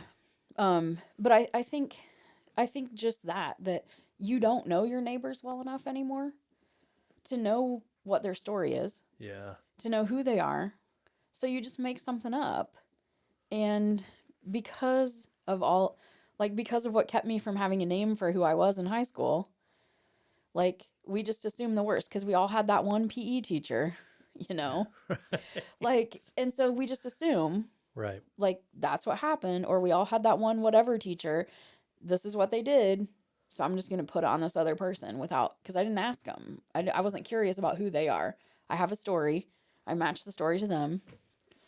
It's almost the opposite of ignorance is bliss, Yeah. because ignorance just creates this, it manifests this Yeah. narrative that, oh God, well, this is what must be happening because, Yeah. well, I saw it on Facebook, on Hartford City Happenings, that was happening. That one, remember? Yeah. You saw it too. I saw you posted on there. Yep. Yep. And Hal was talking about this with the teachers that, Yeah. boy, that It just empathy, feeds. that Yep. negative empathy of, oh, this must be what's going on because I saw, and that creates something that just doesn't exist. And Yeah. boy, if we can find just one more, and I always thought as a teacher, if I could just reach one kid this year, if I can move one kid forward, Yeah. and help them find that thing, that changes their life path, that they discovered, not that I showed them or pushed them into, that they discovered in some way or got interested in, that they had no idea. Boy, how exciting is that? And Yeah. it kind of leads me back. I was always interested in mechanics and stuff like that, and I took a mechanics class my freshman year, and there were some rough cats in that class. It was not an academic, and Yep. air quotes are happening really strong right now, Right. but there were not kids in there for the most part that were going off to Rose Holman, Yeah. you know, and one of my partners, man, John Coulter. Yeah. I'll name drop. Uh, John Coulter was in there. He was my partner. We were building a 5 horse Tecumseh engine, and I'll never forget this. And it was one of those moments where it was like, dang, I can actually do something, you know. And we built our 5 horse engine. Everybody else got theirs started, and we're pulling. Oh no. We're pulling. Like our arms are sore. I'm getting mad. I'm getting frustrated. And John says, "Shick, let's pray over it." Of course. And I kind of looked at him like, "You're praying over it." Okay. And so we prayed over it. I can't make this crap up. Next poll, engine fires. We get our A. That's awesome. Let's pray over it. And we did. We one knee, and I'm like, I'm following his lead, and I'm like, we tried everything else. Prayer's got to work now, you know? Yep. But man, what else? I wanted to ask you about your wife. Yeah. So you got married. When did you get married? So we actually had a hand fasting ceremony in Scotland. So we went How on cool is vacation with our that? oldest son and his wife, and I was like, because I'd already asked her if she wanted to get married, and yes, that was the answer. So we go on this trip with our son and daughter-in-law, and I'm like, you know what? I'm just gonna see if this is a possibility. And so it was. So we were in Edinburgh and we had a hand fasting ceremony. It was awesome. It was great. And that was like good enough for us because it wasn't legal. Uh-huh. Like gay marriage Yeah, wasn't yeah. legal in Indiana. It wasn't legal in the US, whatever, and except for in certain When was states. this? Oh my God. I can always pause this and edit if I need to. You don't need to. She knows I don't ever remember, but I do have it in a note, so I will remember this time. Listen, here's a secret, and Hold on. I don't always drop secrets on here, but when I was talking to Scotty Winger about the Air Force Academy, we were talking about being the at the changing of the guard and Yeah, yeah. laying a wreath. Neither one of us could remember Kelsey Mosley's name. Oh, And so after we yeah. got done, I said, "Oh, Scott, I'll go back." After we're all done, Kelsey's name awesome. pops out, and I'm like, "Crap!" I said, "Don't worry, man. I'll go in. I'll got put this. Kelsey's name in." So Kelsey, if you're a listener, and if someone out there knows Kelsey, I did go in and edit Kelsey's name in, but it's seamless. So go back and listen to it, and Awesome. you might doubt me. I won't doubt you. Okay. I don't doubt your powers. All right. No, so that was in 2013, Okay. March of 2013. So I've got to ask. Tell us about what was it again? A hand. Hand fasting. So have you ever seen oh my gosh, the Mel Gibson Scotland movie? Is it Yeah, Braveheart? Braveheart. Where they tie the ribbon around their Yep. hands, and yeah. So I go online and I look it up and I find this woman who is lovely, and I cannot remember her name, but she and her husband wear their full Highland regalia. So like he's got like the kilt that's like Yeah. 800 yards of fabric. Yeah. She's got her whole thing. She has this really great place picked out at the base of Edinburgh Castle. So we start walking down there. Well, the night before it had snowed. This is in March. It snowed. It softened. So the castle is on this like mud rock thing. It had softened and there was a landslide. So we couldn't go where she wanted to go. So she's like, okay, we're going to go to this other place. So we walked to this other place. The other place is closed because the park is closed. So she's like, okay, let's go to this other place. So we start to walk to this other place. And she's like, oh my gosh, I think it might be closed too. And I was like, okay, what is that building over there? It's like got big pillars. It kind of looks like the Chicago Art Institute, which is where we had one of our first dates. And I look at it and I was like, that kind of looks like the Chicago Art Institute. She goes, oh, that's the Edinburgh Art Institute. I was like, what? This is the place. That's So we just cool. stopped right there, did our thing. It was awesome. We still have the ribbon that she tied our hands together with, and Like so it's basically like a wedding, only instead of rings, you Yeah. use a ribbon to tie yourselves together. That's awesome. So it was cool. But then 2 years later, we got officially married because that was the Supreme Court decision Yep. had come through, and it was voted in Minnesota anyway, so it's legal in Minnesota by vote. So Yep. even if the Supreme Court decision gets undone, our marriage is still legal because that's where we lived when we got married. So Gotcha. so yeah, so we have an official wedding, we have a handfast wedding, which is why I can never remember which one is, like, I can't remember the dates. So Well, yeah, it's in perpetuity. 7th of March, 2013, 25th of July, 2015. I got them now. I just had to look it up. There were, I think there was a few years where, well, this year, Jennifer texted me like she was at work. It was late, and she goes, "Oh, happy anniversary!" And it was like 5 o'clock, and I'm like, "Oh crap! Did she?" I said, "Oh my God, I forgot to." That's awesome. 26 years of marital bliss right there, folks. I mean, yeah, Just our lot, it's another day, and we get to celebrate it any day we want. yeah, Kind yeah. of like just moving on the calendar. Well, and I feel like once you've been together for like 20 years, like, I mean, it's great to celebrate. I love celebrating everything. I celebrate literally everything. Heck Like, yeah. I don't care. I love to celebrate. But like I feel like you can make celebrations about anything Sure. that, any part of your relationship. You could just be like, let's celebrate that or whatever. So, I mean, I do think it's important to celebrate our wedding, but I also am like, Yeah. if we forget, we forget. I sent Jennifer a message the other day, and I've gotten to the point where now I send video messages because, Yeah. like, Yeah. I'm just over texting, to be Yeah. honest. I am probably one of the worst when it comes to replying to texts. Yeah. And I'm like, crap, and especially for work, I Mm-hmm. do it for work. But I sent her a video message the other day. I was in the car, and I pulled up a video, and I said, "Hey, just want to thank you for helping me make the second best day of my life. The first one was the day we got married, but the second was making me a dad for the first time. So thanks. It was Addison's birthday. That's awesome. I love that. Just want to celebrate that with you real quick." I love that. That's so cool. Well, Yeah. good stuff. Well, man, what an Yeah. interesting Scotland.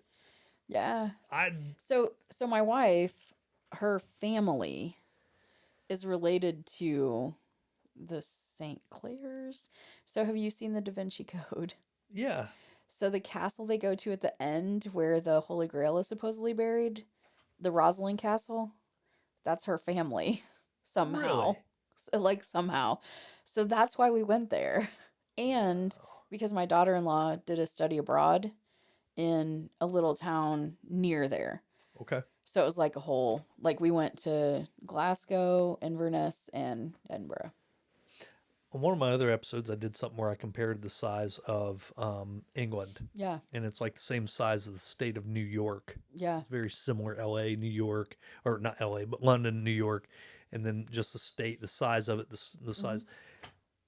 Do you know how big Ireland is or Scotland is? I don't know how big Scotland is.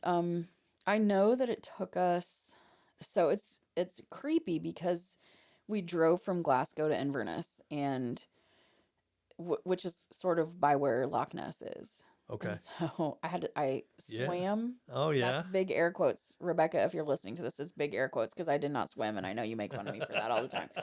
It was so cold. I was gonna swim in Loch Oh Ness, my gosh. and I like got in, and it was so cold I could not get back out because like my feet were frozen, and I'm like, ah. So anyway, that was the whole thing. So I have a picture of me in the water at Loch Ness, but it was too cold.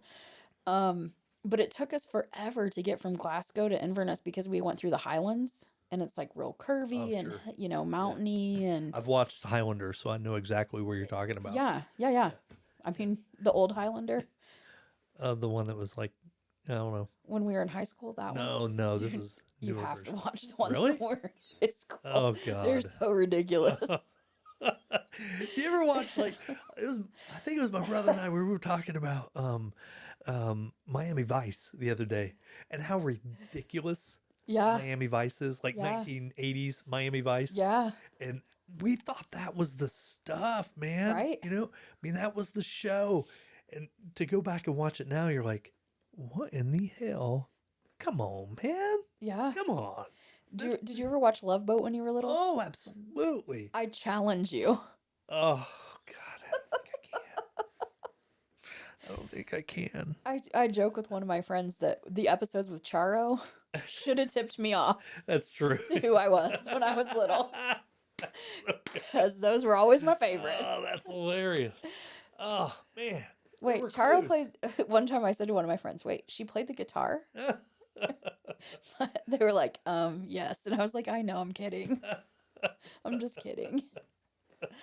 That's so good. Yeah. Well, man, Yeah. thanks for coming on. Yeah, of course. Had an absolute blast. Likewise. I We should do it learned again sometime 100%. about some other rando topic. Yeah, You did not just throw out rando. I did. I had a professor. Well, she wasn't a professor at Ball State. She was one of my psych and counseling. Yeah. She was in her doctorate, I believe. She had her master's in her doctorate, and she would always say rando. I can't remember her name Oh now. no, I hope that wasn't a bad memory. I'll take it back No, if it it was was. a great memory. Okay, cool. So we had our final, our final presentation, and I was like one of the few people at Ball State because coming through Ivy Tech, we were always using some Yeah. really, Tammy Conwell did a great job of pushing us to Google. Yeah. Like, I'm now using Microsoft 365. I'm lost. I Yeah. haven't used anything but Google since 2010. Yeah. So, like 13 years, all I've used is Google, and now I'm using Microsoft again. I'm so lost. I'm sorry. I know. Like, and God, I hope the people I work with don't listen all the time. But You could edit that part I out. don't know that they know how to share documents. Oh, yeah. So they can, like work Yeah. live together, Yeah. and they're like, don't share that with me. Send me your document. And I'm like, if I share it, we can kind of well, no. I'm like, okay. Yeah. So it's been a curve going Yeah. back into the private sector. I really am enjoying my new position. Cool. I love that. Man, I get to see a lot of different schools Yeah. and what they're doing in these different schools. I was up at Warsaw today, and some of the cool things they're doing up in Warsaw, and Muncie schools. The improvements that are being made in Muncie schools been really Yeah. really awesome. But I can't remember where I was going with this whole thing. Something about Google and so I'm using a Prezi. Okay. Yeah. To kick out my final presentation. Everybody else is still using PowerPoint and whatever. Yeah. But I'm pushing a Prezi out there, and this instructor, because I think you would call her an instructor when she's not a professor or Yeah. even a It kind of depends. Like, Yeah. people go by whatever I know. really these days. She was Yeah. super cool, and I really enjoyed her class, and I got a lot from it.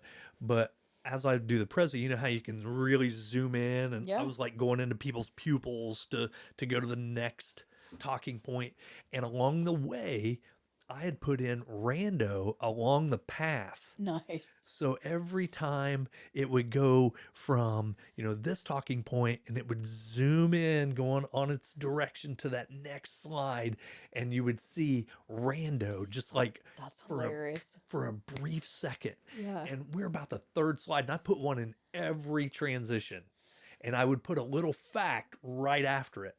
So it'd be like more people are killed by hippopotamus in Africa than any other animal. And that's what it would say. So it'd be like rando. And then it would, as it zoomed past, you'd see all this. Oh my gosh, that's A awesome. full slide of a bunch of words. That's awesome. And she finally sees rando and she goes, "Did you put rando between every slide?" I said, "Yes." And she goes, did I see a bunch of writing? Are there random facts?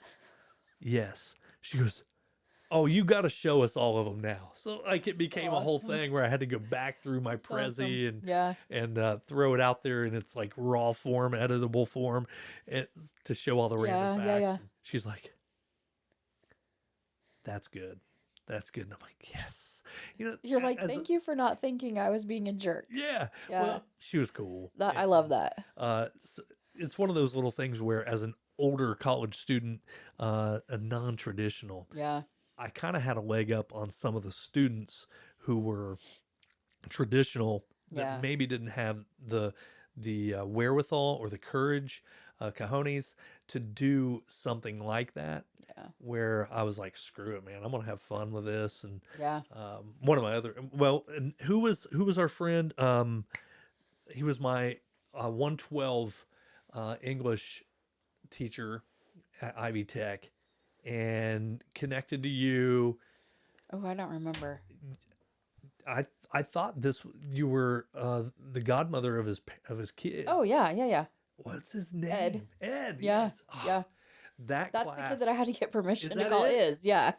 That guy changed my whole view on language arts. I Yeah. almost changed to a language arts major after his class. Oh, wow. I That's want to cool. make sure I brought that up today, Yeah. because I so thoroughly enjoyed that class. Like, changed everything about. I'm getting chills thinking That's about cool. it. I love I that. absolutely loved it, and I took a lot of the things that he did into the classroom Yeah. to hopefully get kids excited about.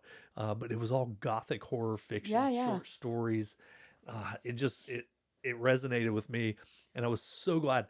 I transferred into his class. I dropped another and got to another, because I realized the other guy's class I was in, Yeah. it was not going to go well. Oh, no. It Yeah. just didn't feel good. You know, you've been Mhm. there. Yeah. It did not feel like I'm going to enjoy this class. This is going to be bad. And I've had so many bad experiences in language arts, because Yeah. I'm not a technical person. Yeah. You know, I think I can start a sentence with "and." Yeah. You can. Just because it happened 300 years ago and they made that rule. Right. You know, we've changed some things since Yeah. then. Uh, but getting into Ed's class changed everything for me, and Yeah. I absolutely loved it. So I want to make sure I put that out there, just in case Cool. he ends up listening. But I like it. I appreciated him, and it probably changed a lot about me as a teacher. Yeah. Yeah, it was just cool. That's awesome. I love that. We always had grand discussions in my social studies class. Yeah. We'd have face-offs and a lot of fun stuff. That's cool. But, a lot of that I credit to Ed. So hey, Nice. yeah, that's all I got. Good deal. What else? Anything? I don't really have anything. Yeah, Just I know. curiosity. Yeah, Be curious about people. yeah. Hear their stories. Don't be afraid to ask. Yeah. That's one of the things. That's actually one of the things that I like about your podcast is it feels like you're just hearing a bunch of people's stories. And I think that's the key to changing the world is curiosity about other people's stories. Like that's how the world's going to change if we just start listening to each other. I agree. I mean, a lot of the greatest people ask more questions than they do giving advice or, ask questions and listen to what people say to you. That's Yeah. what I want. I could, I mentioned that I have my Bible. Yeah, This is my Make It Happen book, and I carried this around with me for quite a while, and I got different things going on in it, and I'm about halfway through it, and I actually stopped putting my ideas in it, for whatever reason. Yeah. And because I've spent so much time trying to create the podcast. For one, I'm looking for an artist. Yeah. I'm looking for someone that can do some art. I had someone that was going to, and unfortunately he's dealing with some cancer issues, Yeah. and it's affecting his hands. Oh, that stinks. And man, I was so excited to see what he come up with, and we were friends like since we were probably 7-8 years old. Yeah. And so unfortunately he's unable to do it. But so if you know someone or Yeah. somebody's listening, hey, shoot me a message, at therealmrschick@gmail.com, or make a comment on the podcast. But I'm just looking for someone who wants to be creative and have some creative license to whatever the show speaks to them about. That's what I want. I don't want to have to sit and explain, here's what I want it to look like. Yeah. Because it won't come out that way. It Are you won't- looking for art for each show or the whole podcast or I think like a variety or? what I'm looking for right now is a logo, which you'll see right Yeah. there. My brother-in-law created that just from nope. So the coaster. Oh, Yep, perfect. and take that with you. I think is that a new That's one? Does cool. it feel like it's a new one? It Sure. should be. Yeah. Yeah. I think I just put it over there, but I'm just look. He created that from some stock images, That's and I cool. had a bunch of them printed up. But I would like to have just an original art logo. And you see, I'm very eclectic in the Yeah. things I like. Yeah. But one of my favorite pieces is this piece right next to you, the wire mask. That's super cool. That like that's one of my favorite pieces I've got in here, including that's not the Bob Ross painting. The Bob Ross painting's downstairs, but including that, you Yeah. know, just that is student created and it's raw. Yeah. And that's like what I it. want. I want something raw that I don't have to sit here and stand over somebody and go, no, move it over. I Yeah. don't want to do that. Yeah. So that's what I'm looking for. Well, I was asking because I have a few students who are really good artists, and that might be kind of interesting. Yeah. If they're Yeah. interested, I had someone create a digital image, but it was a Bob Ross podcaster. Yeah. So, which is really Yeah. cool, Yeah. but I'm a little bit fearful of licensing. Yeah. Yeah. You know, if Yeah. his likeness is very protected through Bob Ross Incorporated. Yeah. So I'm fearful of using that, and it's not me. Yeah. You know what I mean?